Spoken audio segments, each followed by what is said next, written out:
As-tu un péché caché? Homme de Dieu, as-tu une relation secrète? Homme de Dieu, as-tu une vie qu'on ne connaît pas? Homme de Dieu, as-tu quelque chose qui, si cela est connu, pouvait détruire ton ministère? Fais très attention, ça détruira ton ministère. Parce que le diable connaît ce que tu connais. Je répète, le diable connaît ce que tu connais. Jésus dit, le prince de ce monde vient, mais il n'y a rien de lui en moi.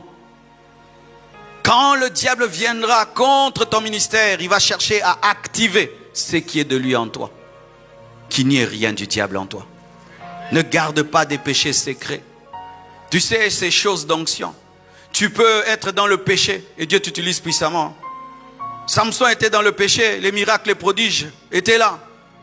Les miracles et les prodiges ne sont pas toujours le signe qu'on est en communion avec Dieu.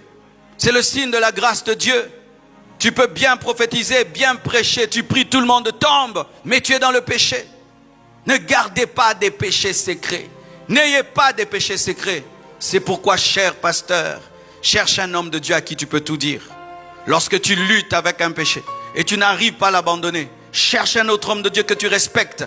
Dis-lui, aide-moi. Un jour, j'ai reçu un merveilleux prédicateur. C'est parmi les grands prédicateurs que je connais. Je lui ai cédé la chair. Il nous a prêché terriblement. Et lorsque je voulais le bénir, il m'a dit, homme de Dieu, je dois te dire la vérité. Quand il est venu prêcher chez nous, il avait une bande au niveau de la lèvre. Et quand je lui ai dit, qu'est-ce que tu as eu? Il a dit, non, il s'était cogné. Mais quand je l'ai béni, il voulait partir. Il m'a dit, je dois te dire la vérité. On m'a tapé. Pourquoi? J'ai commencé à vivre dans l'adultère avec une femme mariée. Et son mari a découvert. Et il m'a fait ça. Comme tu me vois là, je suis au bas.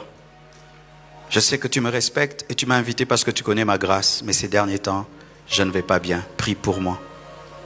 Je l'ai respecté davantage. Je l'ai respecté davantage. Je l'ai respecté davantage. Quelle casserole tu transportes? Quel est ton péché secret?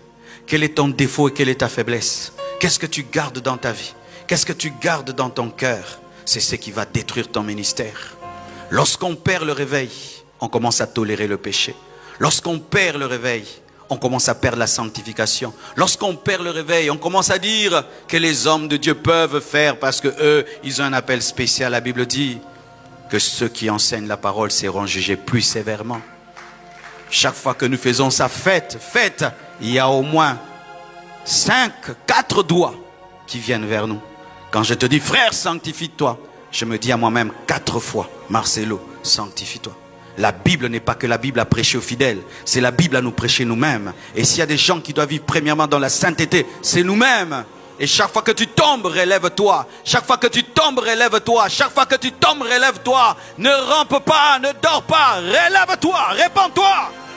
Même si l'église continue à t'acclamer, si tu es déconnecté de Dieu, répands-toi. Même si l'église continue à t'aimer, si tu es déconnecté, répands-toi. Même si les gens te célèbrent, s'il y a un péché, répands-toi. Parce que la célébrité n'est pas le signe de la communion. Alléluia. Les j'aime sur Facebook ne sont pas le signe de l'amour de Dieu.